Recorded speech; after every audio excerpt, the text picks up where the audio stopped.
has been a lot of emotional and legal harm caused by this sort of broken custody process. Two moms fighting for custody of their children, a fight they say impacted by the same Fulton County guardian ad litem. They have a lot of power with little to no regulation. We'll explain their concerns in a moment. First, you have to understand the role of a guardian.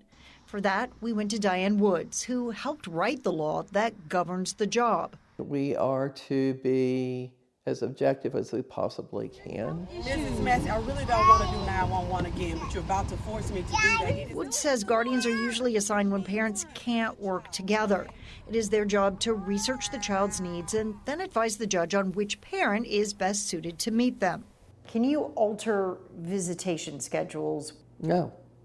Can you mandate that a parent record their conversations with their child? I can't mandate anything. Which brings us back to why Jordan Massey and Raven Evans are so upset.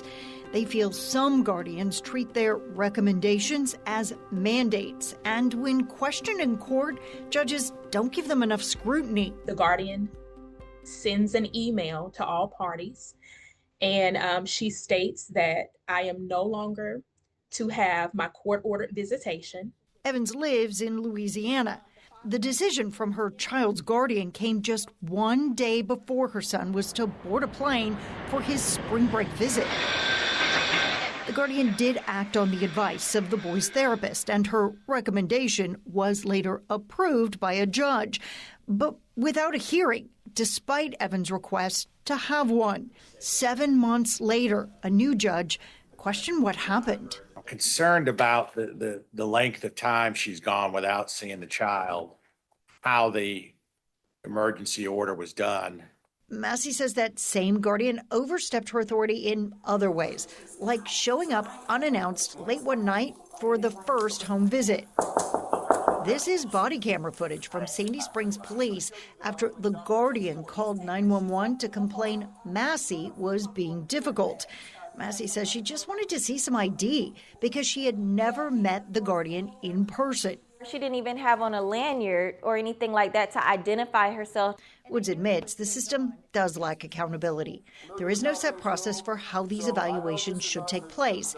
While there is training required, Recognition and assessment of a child's best interest. there is no process to ensure that training is received. Government doesn't want to have one more agency they probably have to fund. Even so, she says guardians do the work because they want to make a difference. If they go to trial, there's someone's to blame, and it'll be me or somebody in my role.